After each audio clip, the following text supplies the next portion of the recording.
você pode, aplaudir esse amor.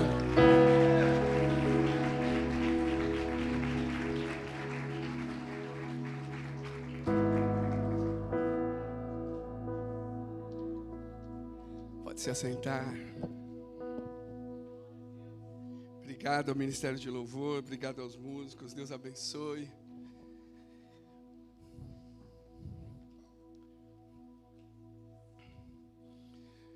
O amor, ele é tão forte, ele é tão incrível que ele não cobra uma resposta, mas ele exige uma resposta. O amor de Deus, ele exige de nós uma resposta.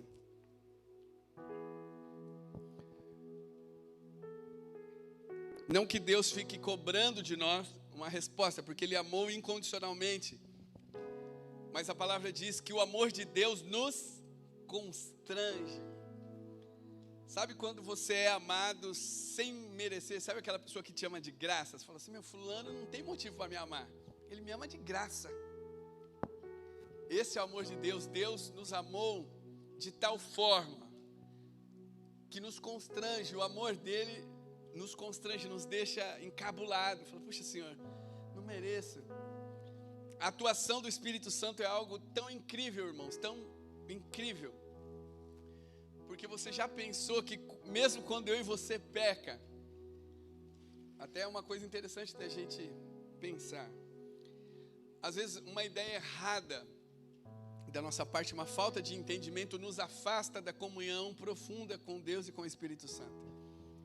A Bíblia diz que quem é que convence o homem do seu pecado, da justiça e do juízo? Quem é que faz isso? O Espírito Santo. E aí eu pergunto para você, o Espírito Santo está dentro ou fora de você? Dentro. Quando você peca, não quando você vive no pecado, mas quando você tropeça num pecado, o Espírito Santo te convence de dentro para fora ou de fora para dentro? Rolou uma dúvida aí, né? Será que ele sai de mim quando eu peco? Não, ele não sai de você quando você tropeça num pecado. Ele continua lá dentro. E ele vai falar com você imediatamente. Não sei se você já reparou isso. Que o Espírito Santo fala conosco imediatamente. Não, na verdade ele já fala antes para a gente não pecar. Sabe quando você vai fazer uma coisa errada? Deixa eu falar, a juventude está mais concentrada aqui, então eu vou concentrar essa parte aqui. Não que vocês mais velhos não pequem. Mas deixa eu... Sabe quando a gente vai dar aquela mancada que a gente já sabe que a gente quer pecar? Porque a gente é assim, entendeu? Tem pecado que a gente já quer fazer, entendeu? E aí vem aquele frio na barriga assim, tipo, mano, vou fazer uma coisa errada. Sabe quem que é esse frio na barriga? É ele. É o Espírito Santo dizendo para você, não faça. Então ele já fala antes para nós. Só que a gente é teimoso, aí a gente vai e peca.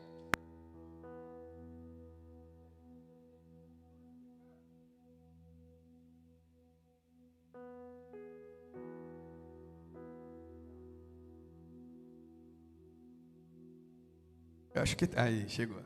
Quando a gente conclui o pecado, consolida, né, o pecado, o Espírito Santo vem imediatamente e fala com você. Ele fala de dentro para fora. Você sente o Espírito Santo falando de dentro para fora ou de fora para dentro? De dentro para fora, ele está lá, dizendo assim, cara, se arrepende agora, porque a sua comunhão foi cortada. Se arrependa.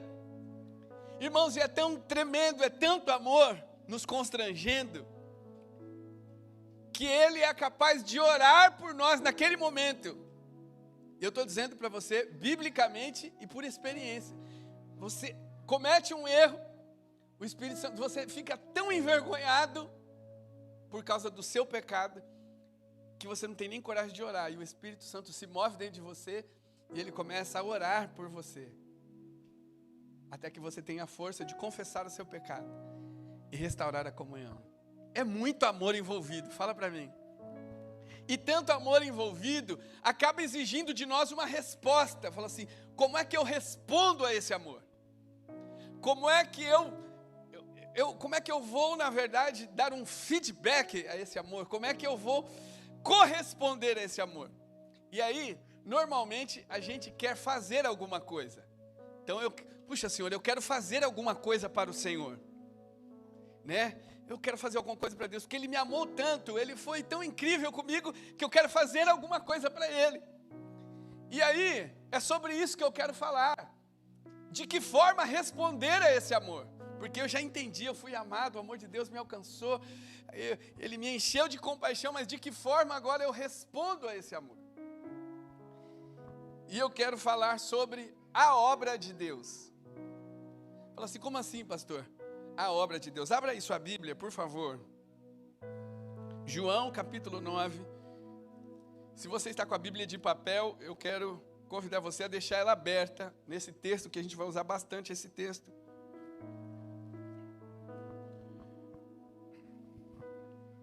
Se você está com a Bíblia no aplicativo, deixa ela aberta também.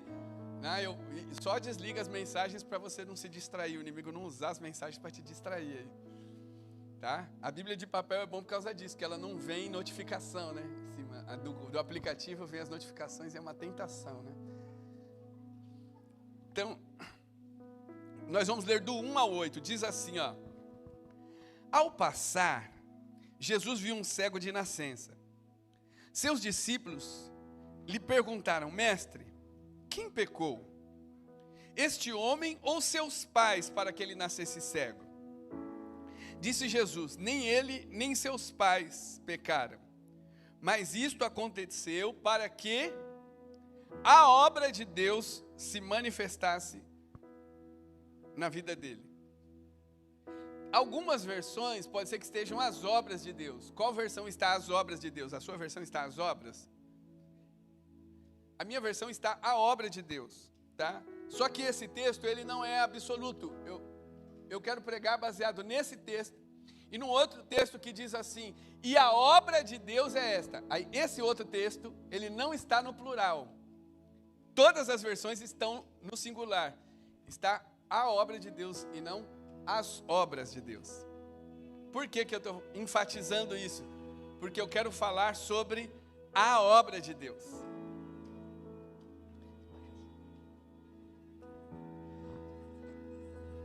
Está tendo carreata hoje? A cidade de Itu estava fechada. Vou esperar eles passarem para a gente, né, enquanto isso. Eu fui sair de Itu hoje, estava fechada, você acredita? Era para ter chegado aqui bem mais cedo, mas a gente teve que dar uma voltona, vir por fora, por causa disso. Vamos continuar. Versículo 3. Disse Jesus, nem ele nem seus pais pecaram, mas isto aconteceu para que a obra de Deus se manifestasse na vida dele. Enquanto é dia, precisamos realizar a obra daquele que me enviou. A noite se aproxima quando ninguém pode trabalhar. Enquanto estou no mundo, sou a luz do mundo. Tendo dito isto, cuspiu no chão, misturou terra com saliva e aplicou-a aos olhos do homem. Então lhe disse, vá lavar-se no tanque de Siloé, que significa o enviado. O homem foi, lavou-se e voltou vendo. Seus vizinhos e os que anteriormente o tinham visto mendigando perguntaram, não é este o homem que costumava ficar sentado mendigando? Alguns afirmavam que era ele. Outros diziam, não, apenas se parece com ele. Mas ele próprio insistia, sou eu mesmo. Então eu quero, nesta manhã, repartir com você, qual é a obra de Deus? Que Jesus disse assim, olha, nem ele, nem os seus pais pecaram. Jesus estava falando de que obra? Do que realmente Jesus estava falando quando ele disse assim? Porque eles estavam andando e aí os discípulos encontram aquele homem que era cego de nascença, tá? Cego de nascença. E aí eles perguntam, Senhor, quem pecou? Ele ou seus pais? Olha que pergunta, que crença terrível. Por quê? Porque como é que alguém é cego de nascença e já pecou para nascer cego? Mas essa era a crença dos judeus. Os judeus criam assim, olha, quando você tem alguma deficiência, alguma dificuldade, algum pecado tem aí. Ou o pai pecou, ou a mãe pecou. Para acontecer isso é um castigo de Deus. Era uma crença que eles tinham. E aí, o que a gente observa? Que eles olham e dizem assim: Senhor, o que acontece na vida desse cego aí? E aí Jesus, ele diz o seguinte, ele responde de uma forma que gera uma curiosidade. Ele diz assim, ó: nem ele, nem os pais pecaram. Para isso acontecer, não. Ele nasceu assim, para que a obra de Deus se realizasse nele. E aí eu pergunto para vocês, essa obra era a cura? Sim ou não? Quem acha que sim, quem acha que não, quem está naquela assim, estou em dúvida. Então vamos continuar no texto bíblico para ver que obra é essa. Se a gente for observar o contexto, a continuação, na verdade eles começaram a investigar a cura. E depois eles passam a investigar quem fez a cura. Olha aí o versículo 16 e 17, dá uma olhada aí. Alguns dos fariseus disseram: este homem não é de Deus, pois não guarda o sábado. Mas outros perguntavam: como pode um pecador fazer tais sinais? E houve divisão entre eles. Mas outros perguntaram, 17. Tornaram, pois, a perguntar ao cego: o que é que você diz a respeito dele? Foram seus olhos que ele abriu. E o homem respondeu: eu sei que ele é um profeta. Então, eles começam investigando para ver se aquela cura tinha sido uma cura mesmo. E aí vão olhar e falar assim: não, cara, esse cara não era cego de nascença. Não é possível um cego de nascença ser curado. Não é possível. E aqui existe uma outra crença acontecendo aqui. Que prova, hein? Aleluia. Mas nós vamos ficar firmes aqui, né? Não vamos parar, não.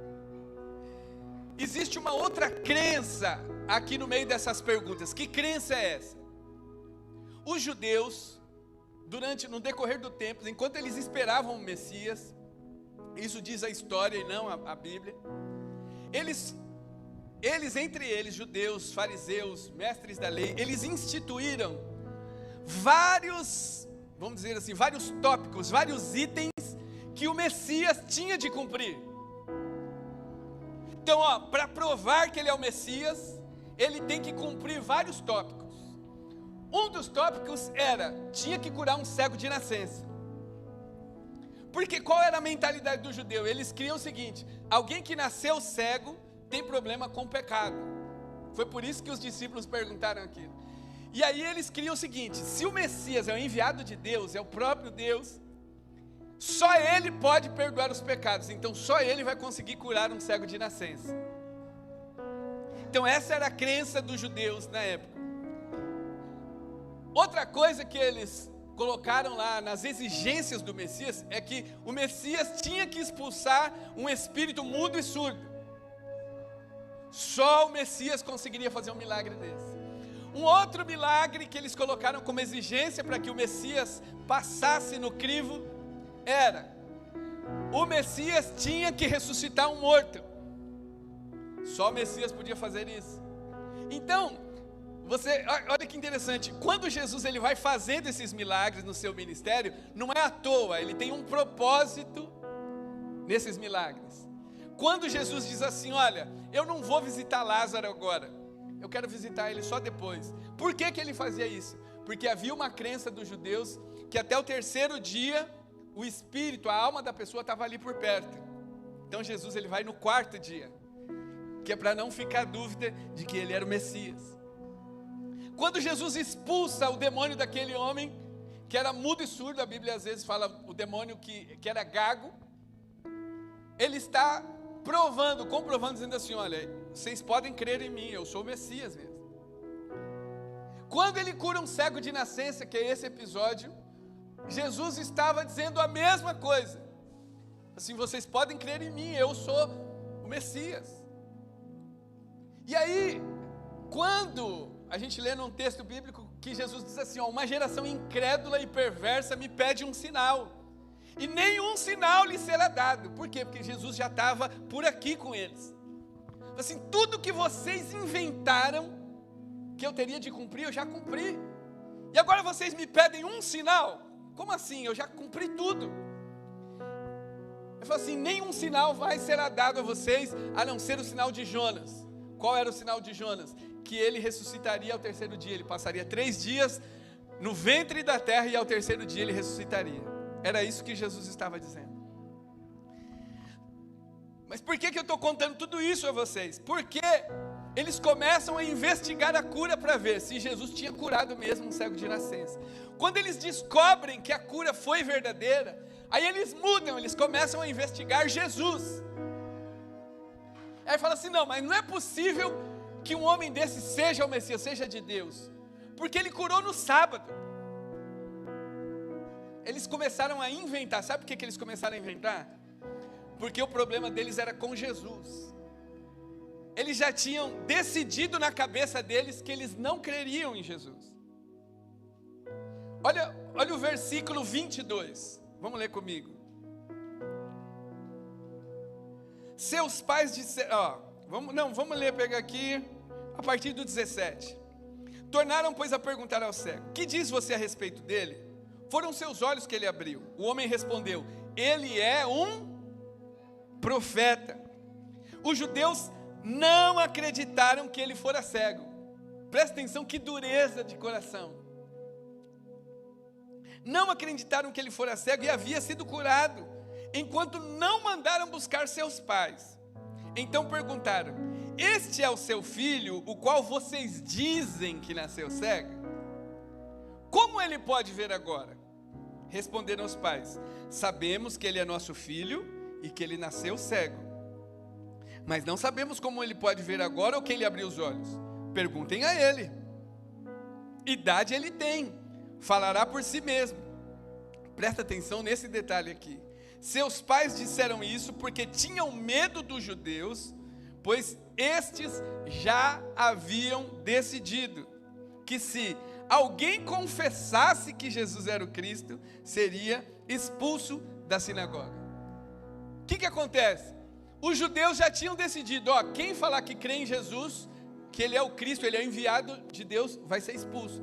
Então, no coração deles, não importava o que Jesus fizesse, eles já tinham decidido que não creriam em Jesus. Já estava decidido. Então eles investigavam, porque eles queriam que desse errado. Mas Jesus era o Messias, não tinha como dar errado isso. Então, os pais do cego dizem assim, resolve ir lá com ele, porque ele já é maior de idade, ele vai dizer, eu não quero me envolver nisso. E por que eles fizeram isso? Porque eles não queriam ser expulsos da sinagoga, porque já estava definido. Quem disser que Jesus é o Cristo, o enviado de Deus, será expulso da sinagoga. Muito bem. Agora, olha que coisa incrível. Vamos ler o versículo 32 e 33. Ninguém jamais ouviu que os olhos de um cego de nascença tivessem sido abertos. Ou seja, era um milagre extraordinário. Era algo acima do normal. Era algo fora da caixa, como a gente diz. Como diz um pastor que eu conheço, ele diz assim, foi um milagre exponencial. Foi fora da caixa. Olha o versículo 33. Se esse homem não fosse de Deus, não poderia fazer coisa alguma. Isso é uma confissão do cego. Está dizendo assim, ninguém nunca ouviu dizer que um cego de nascença voltou a enxergar. Aí a minha pergunta é, a obra de Deus então era curar o cego? A obra de Deus era curar um cego de forma extraordinária? Essa é a obra de Deus? Curar cegos que ninguém havia curado, era isso?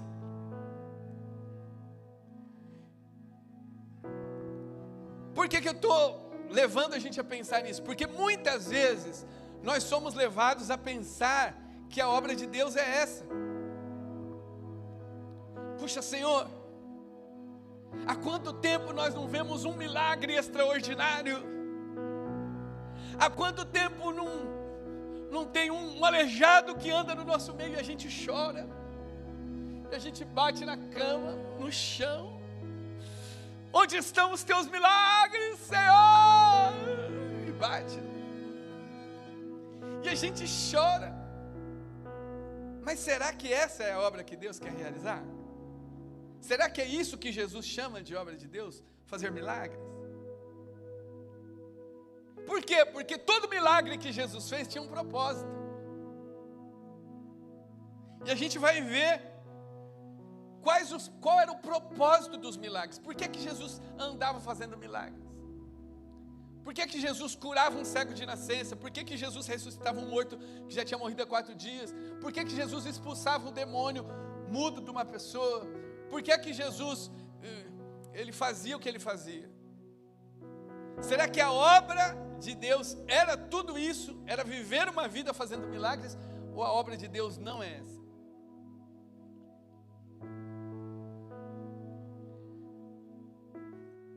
Vamos descobrir, versículo 35. Jesus ouviu que haviam expulsado o cego e foi encontrá-lo e disse, aleluia, para aí, para tudo. A gente já começa a descobrir aqui, se a obra de Deus fosse curar o cego, tinha deixado para lá.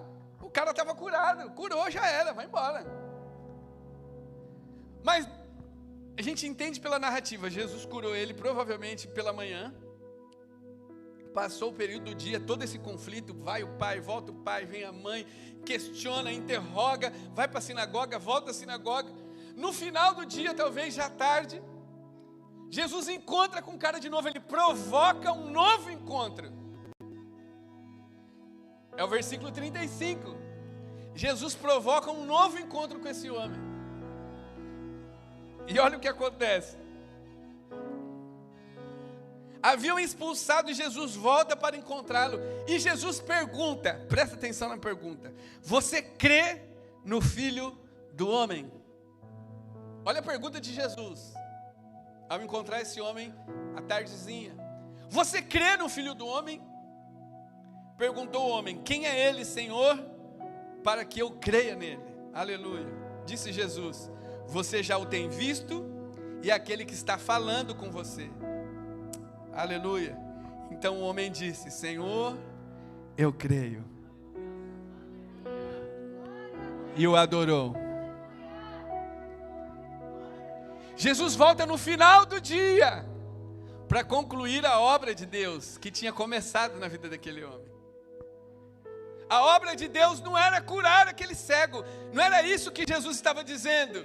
Quando ele diz assim, esse homem nasceu assim para que a obra de Deus se manifestasse na vida dele. Não era curá-lo, não era acabar com a cegueira de nascença, porque se fosse essa a obra de Deus, Jesus não teria voltado no final do dia para conversar com aquele homem. Ele volta no final do dia, o que ele faz? Ele diz assim, você crê? Você crê no Messias? Você crê que Deus vai enviar alguém para salvar a humanidade e perdoar seus pecados? Você crê nisso? Ele falou, Senhor, quem é ele para que eu creia? E Jesus diz assim, está falando com ele. E quando Jesus se revela a ele, ele diz assim, eu creio, claro que eu creio. Irmãos, tanto ele crê, presta atenção, um judeu ensinado, ele não adorava ídolos e não adorava ninguém a não ser o próprio Deus. Quando esse homem se curva diante de Jesus, ele entende perfeitamente que Jesus era o próprio Deus. O Espírito Santo revelou àquele homem quem era Cristo, a própria palavra, o amor em movimento estava ali, em pessoa, falando com ele. E ele diz assim, eu creio.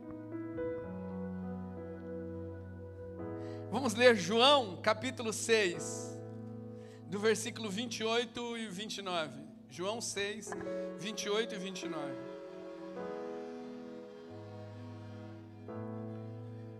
Olha que interessante, João 6, 28 e 29 diz assim: então lhe perguntaram: Senhor, o que precisamos fazer para realizar as obras de Deus?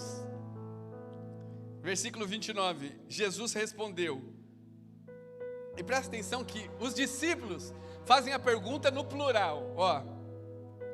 O que precisamos para realizar as obras de Deus? Os discípulos perguntam no plural, olha a resposta de Jesus. Jesus responde: a obra de Deus é esta.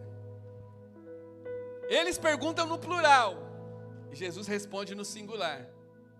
Diz assim: a obra de Deus é esta. Qual é a obra de Deus? Crer naquele que Ele enviou. Essa é a obra de Deus, queridos. É por isso que Jesus volta no final do dia para falar com aquele homem, porque a obra de Deus não é curar cegos. A obra de Deus não é levantar morto. A obra de Deus não é ficar curando a perna das pessoas, embora Ele faça isso por amor, por misericórdia. Ele faça isso para um sinal, para que por meio dos sinais as pessoas conheçam a obra de Deus. E a obra de Deus é esta. Qual é a obra de Deus? Crer naquele que Ele enviou.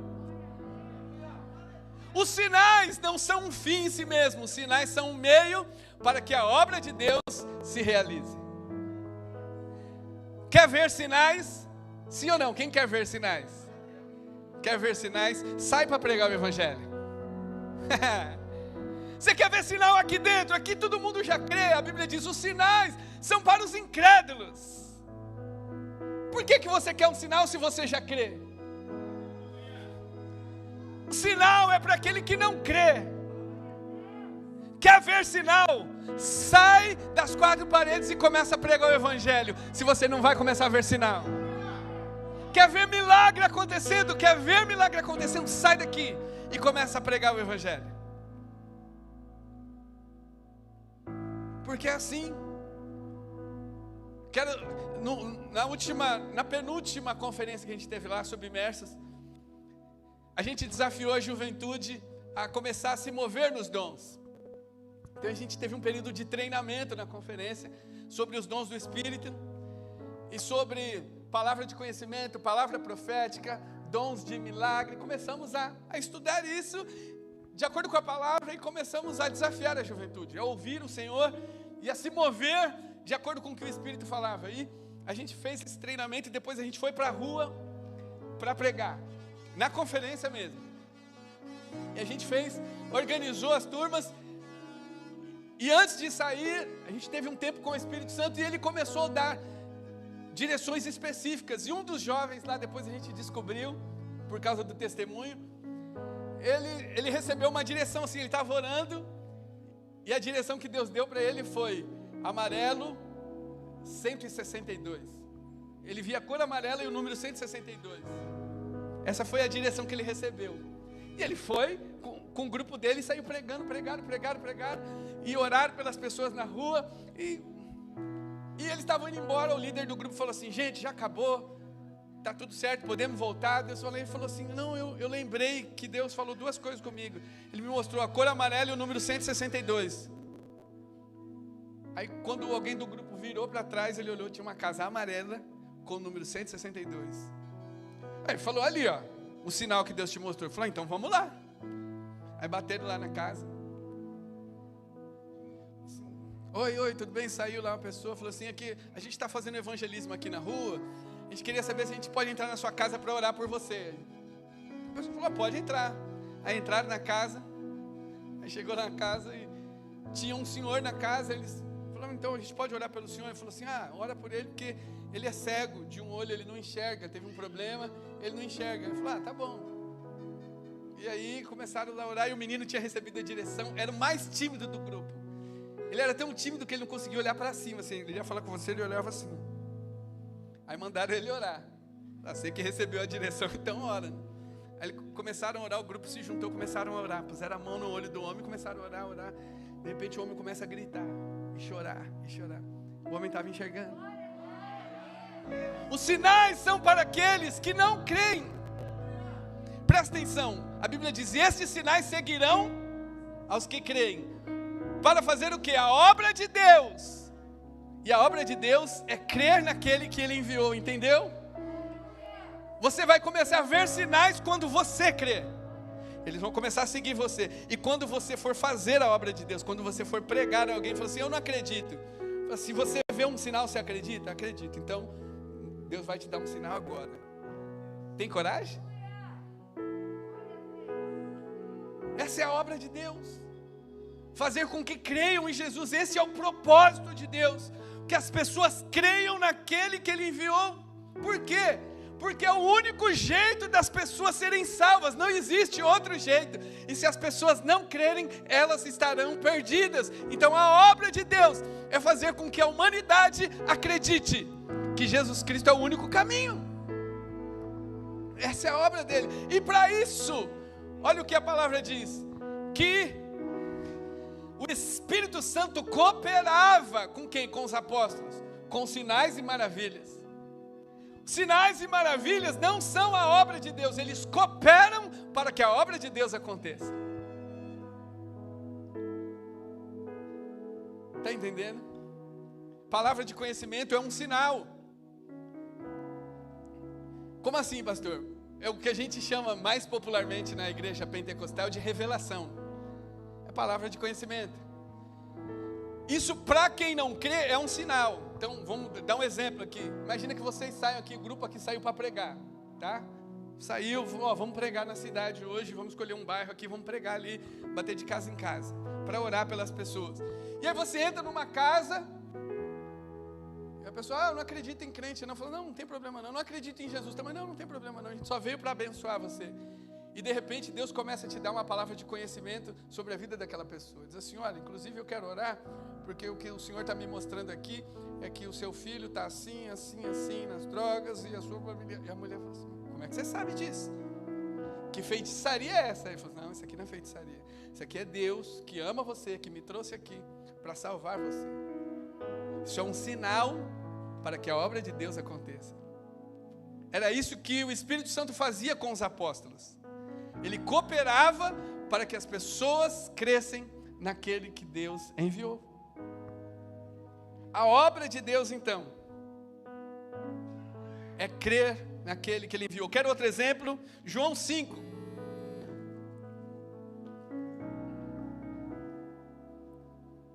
De 1 a 15.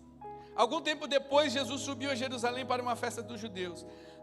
Em Jerusalém, perto da Porta das Ovelhas, um tanque que em aramaico é chamado Betesda, tendo 5 entradas em volta. Ali costumava ficar um grande número de pessoas doentes e inválidas, cegos, mancos e paralíticos. Eles esperavam um movimento nas águas. De vez em quando descia um anjo do Senhor e agitava as águas. O primeiro que entrasse no tanque, depois de agitadas as águas, era curado de qualquer doença que tivesse. Um dos que estavam ali era paralítico, havia 38 anos. Quando o viu deitado e soube que ele vivia naquele estado durante tanto tempo, Jesus lhe perguntou, você quer ser curado? Disse o paralítico, Senhor, não tenho ninguém que me ajude a entrar no tanque quando a água é agitada. Enquanto estou tentando entrar, outro chega antes de mim. Então Jesus lhe disse, levante-se, pegue a sua maca e ande. Imediatamente o homem ficou curado, pegou a maca e começou a andar. Isso aconteceu num sábado. E por essa razão os judeus disseram ao homem que havia sido curado, hoje é sábado, não lhe é permitido carregar a maca. Mas ele respondeu, o homem que me curou disse, pegue a sua maca e ande. Percebe que ele não sabia ainda quem é que tinha curado ele. O homem que fora curado não tinha ideia de quem era ele, pois Jesus havia desaparecido no meio da multidão. Olha aí, mais tarde, Jesus o encontrou no templo e lhe disse, então presta atenção, Jesus cura esse homem de novo, some, né, fumacinha ninja, no meio da multidão. Mais tarde no templo, Jesus cruza com ele de novo. A propósito, Jesus fez isso intencionalmente. E colocou assim, olha, você está curado. Não volte a pecar, para que algo pior não lhe aconteça. O homem foi contar aos judeus que fora Jesus quem o tinha curado. Aí vamos continuar. Então os judeus passaram a perseguir Jesus, porque ele estava fazendo essas coisas no sábado. Disse Jesus, meu pai continua trabalhando até hoje. Percebe? Qual é a obra de Deus?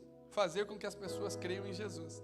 E eu também estou trabalhando. Por essa razão, os judeus ainda mais queriam matá-lo, pois não somente estava violando o sábado, mas também estava dizendo que Deus era seu próprio Pai, igualando-se a Deus. Ou seja, os judeus não criam que Jesus era o Cristo. Jesus verdadeiramente deu essa resposta. Então, o que é que Jesus estava dizendo? Meu trabalho é fazer a obra do meu Pai. E a obra do meu Pai é que as pessoas creiam em mim. É esse o trabalho do meu Pai. Jesus cura aquele homem, volta à tarde no templo, só para conferir se ele estava salvo. Você crê? Creio. Então, cuidado para não piorar as coisas. Por quê? Porque essa é a obra do meu Pai. E por aí vai, irmãos. Poderia continuar trazendo outros textos que iam mostrar para mim e para você que essa é a obra de Deus. Marcos 16, 20. Olha o que diz aqui, Marcos 16, 20. Vamos ler só isso aqui.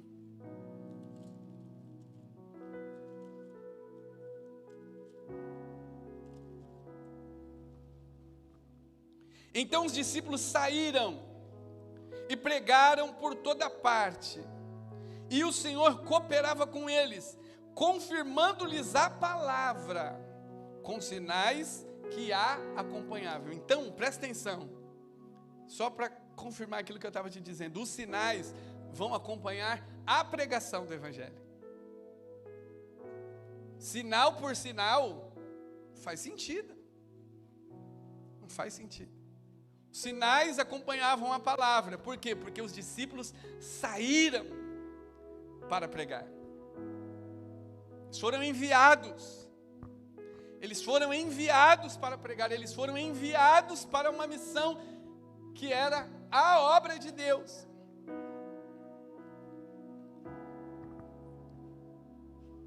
Qual é, irmãos, o pecado que vai condenar o ser humano? É não crer em Cristo.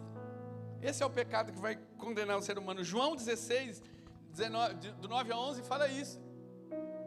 O João, capítulo 1, também fala isso. Olha, a luz veio ao mundo, e os homens amaram mais as trevas do que a luz, e é isso que vai condená-los. A Bíblia diz, quem crer e for batizado será, e quem não crer. O problema da humanidade está em crer ou não crer em Cristo. Esse é o problema. E a obra de Deus é esta: crer naquele que Ele enviou. Irmãos, com isso, deixa eu te dizer uma coisa muito séria. Não que nós devamos parar de servir a igreja nos ministérios, nada disso. Mas é muito importante você entender uma coisa: esta não é a obra de Deus. Tocar aqui é uma bênção e precisa tocar. Tem que servir a igreja e tem que fazer o melhor que puder. Mas entenda isso. Olha, eu estou falando de mim, tá? Estou falando do tecladista, não. Muitas vezes a gente acha, eu já fui do cara que entrava 7 horas no domingo da manhã, 7 horas da manhã no domingo, e saía 10 da noite. Boa parte da minha vida eu fiz isso, porque era ensaio às 7 da manhã, escola dominical às 8h30, ensaio às 10h30, ensaio às 3 da tarde, ensaio às 5 e culto às 7. Essa era a minha rotina. E durante muito tempo eu achei que eu estava fazendo a obra do Senhor, porque eu ficava o dia inteiro na igreja. E aquilo contentava o meu coração, calava a minha consciência. Não, estou fazendo a obra de Deus. Não, eu não estava fazendo a obra de Deus. Porque Jesus é muito claro, Ele diz, a obra de Deus é essa: crer naquele que Ele enviou. Quando é que eu vou fazer a obra de Deus? Quando eu estiver levando pessoas a crer por meio da pregação do Evangelho. Quando eu estiver consolidando essas pessoas na fé, amadurecendo essas pessoas na fé, para que elas continuem crendo e conhecendo a Cristo. Ah, mas é uma bênção varrer o templo. Tem que varrer mesmo, tem que ajudar mesmo. Mas entenda, se você faz tudo isso, você fica aqui o domingo inteiro, e você não prega o Evangelho, e você não discipula as pessoas, é possível que quando você chegue na hora de receber o seu galardão, Jesus fala assim, próximo. Vamos, próximo. Mas o meu galardão, Senhor? Fiz tanta coisa, Senhor. A tua obra. Não. Deixa eu falar uma coisa, que foi uma verdade que me chocou muito, há um tempo atrás. Deus só vai recompensar aquilo que Ele nos mandou fazer. Eu quero contar um exemplo para você de um pastor chamado Kenneth Ulmer. Ele fazia seminário e tinha uma das matérias que ele detestava. Então o que ele fazia? Ele faltava nas aulas, faltava. Só ia na aula no dia que tinha que levar o trabalho. Ele fez isso. Faltou. Foi um dia antes, chegou lá o professor, né?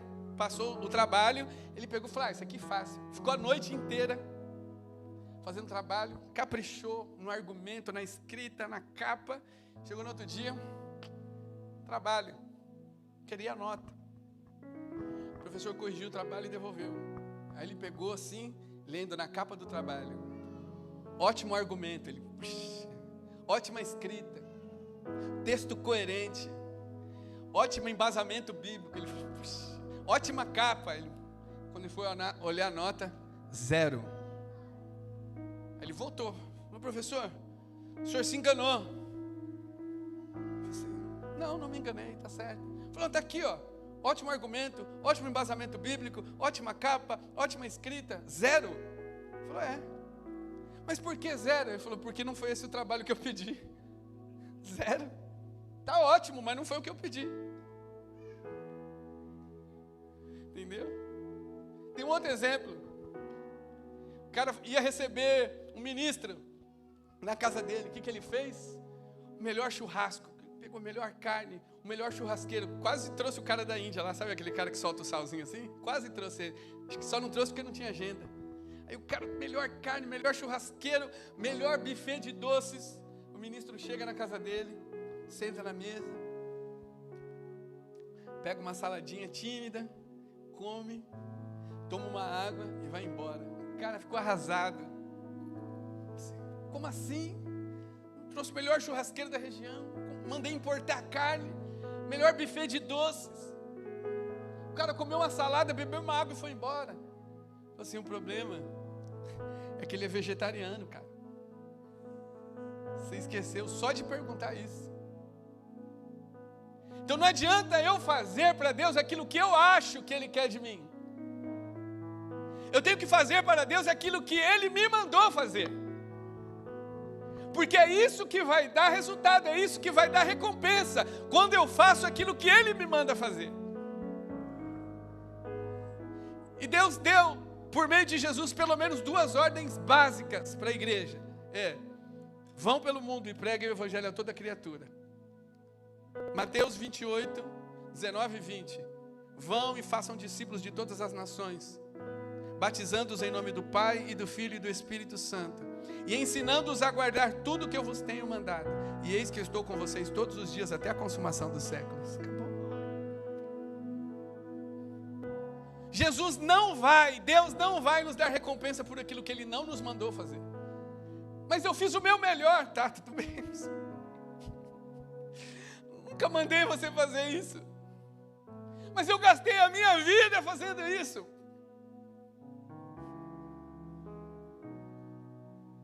A gente precisa, irmãos, acordar para isso.